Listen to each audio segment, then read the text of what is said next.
Hi guys, welcome back to another video. In this video, I'm going to be talking about an agency management system that we use in our agency every single day to manage a high quantity number of clients.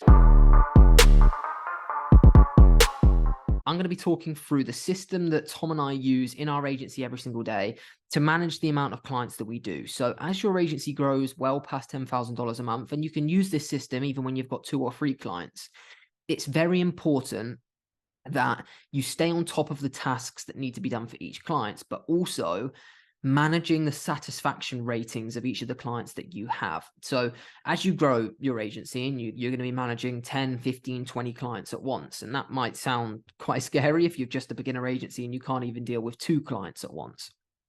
However, when you do have lots of clients and you've got team members managing the service delivery, team members managing keeping the pipeline full and the sales aspect of it, it's going to be really crucial that you have some kind of system that constantly feeds back to you as the business owner, which clients are the happiest, which clients are the not happy, and which clients, are getting good results, bad results. And then you can change how you're behaving dependent on that satisfaction rating. And client satisfaction in any business is one of the most important factors of the growth and the success of your business, whether you're Nike selling trainers, whether you're Apple selling computers, or whether you're a marketing agency of 2 people. Client satisfaction is going to be the number one thing that impacts the success and the growth of your agency. You need to put the time in to make sure that's a statistic that you manage very carefully. So what's important before you do any of this client satisfaction is whether you have a Google spreadsheet, whether you have a section in your phone in notes, whether you use Slack, whether you use a different client management system or software, list all of your clients in a row and have a section below it. We have a Google spreadsheet that has every single client's name.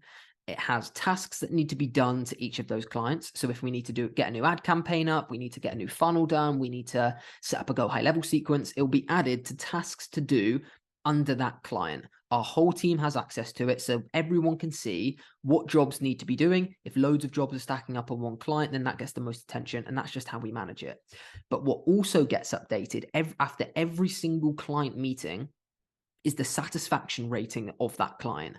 So we've got our list of clients that we have. Some clients we have meetings with once every 2 weeks. Sometimes we have a meeting at some points every day with certain clients, depending on the cycle that we're in. If we're getting a new ad campaign up or we've just signed a new client, we're going to be speaking to them a lot more regularly than a client that their campaigns are a little bit more on autopilot because the results are just coming in and we've worked with them so long. So what we do after every single meeting, we judge on a scale of 1 to 10 how satisfied that client is. And that goes in the satisfaction box. And obviously we want the satisfaction rating to be as high as possible, because depending on where that satisfaction rating is and depending how far along that client is, you behave in different ways. If this client satisfaction is really low, so they're unsatisfied, that might be because the results haven't been coming in. If you're a beginner agency, you've overpromised, guaranteeing silly results for a client and you've not got them, that satisfaction rate will be really low. Or for whatever reason, their satisfaction rates are going to be low. You're going to act very differently if those were high. For example, if they're low, you're going to want to get on more regular meetings with them to sort out the fucking issue. You're going to want to put more time or more of your team's resources into fixing the issues that they're unsatisfied about. They might be unsatisfied with communication. They might be unsatisfied about the results. They might be unsatisfied about like an ad account band or a business manager band. They're not all things in your control. They can be unsatisfied because they've finally gone forward and you've gone to set up ads and their business manager's banned or their advertising rights are restricted. So by labeling them undersatisfied, you're going to be able to act in the appropriate way. Whereas if they're more satisfied, if they're really satisfied, providing they've been a client for long enough, that might be the correct time to ask them for a testimonial. It'll be time to ask them for a referral. It will be time to ask them for potentially a price increase. So, and obviously you're not going to be able to do those 3 really nice things if the satisfaction rate's really low. Like if they get a business manager band, that is the last time and place you need to be asking for a price increase or a referral or a testimonial. So it changes how you essentially behave, which is really important. And you can also look at it from an overall view. For example, if 9 out of 10 of the clients you've got have a really poor satisfaction rate, that's hopefully going to ring alarm bells for you as the business owner. And you can look into it. You can even add a column below of why they're unsatisfied, which will be super useful. So then you can see if there's holes in your agency. And this helps as your agency grows, because you can see, right, 9 out of 10 of our clients are unsatisfied. 8 out of those 9 unsatisfied clients are unsatisfied because they're not getting results. That would show you what you need to do to fix that problem. You need to invest in getting your service delivery a lot better. Potentially the person you've hired for service delivery isn't performing, or if you're doing it yourself, which you should be doing in the beginning, you're not doing it to a good enough standard. So you need to invest time and knowledge, or even money, into developing that skill. Flip that on its head. You might see 10 people, all 10 satisfied. That just means you're, finally a point that you should feel good about your agency. So there's lots of things that you can do, depending on your satisfaction rates. And I think what that will find is your agency will be a lot better managed. I have a list in my phone of all of our clients. I mirror the one that's on the spreadsheet where it says what needs to be done. And I might be walking to the shops or in the supermarket getting food, and an idea comes to my head. Oh, maybe we should do this for an ad, or I need to change the profile picture of him. I just remembered it. I go into my notes and I add it into my notes. That way I never forget about it.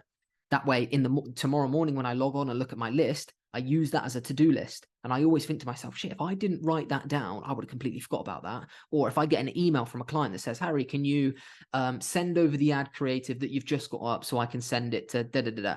I'll put it in if I can't do it right away, I'll put it in my notes so that when I, sit down to take on a new task, I go to my notes and I see. And obviously you can prioritize those tasks which are under the most undersatisfied clients. And that's essentially how we manage all of our clients. Obviously, as your client base grows, that spreadsheet's going to become a bit more complex, where you've got team members inputting it and managing it and different things. But the bottom line of what you can do from the very day one is list all of your clients, list how long they've been with you, and then have a box underneath each client's name of what tasks need to be done and when they need to be done by, so that when you come on to take on a new task after you've finished one, you can see, right, that's a prioritized task. That's a prioritized task that on an undersatisfied client, he's going to get my fucking priority over someone, which isn't a priority and he's already super satisfied. So it just helps manage your time a lot better. And that's essentially what we do for our agency. So yeah, hope you enjoyed the video, guys. Another short and sweet one. And if you've not watched our previous video, the previous video was on whether or not you need 10,000 followers on social media in order to be successful in social media marketing. Give it a watch. Super good video. And we'll see you tomorrow at 9 a.m. for tomorrow's video.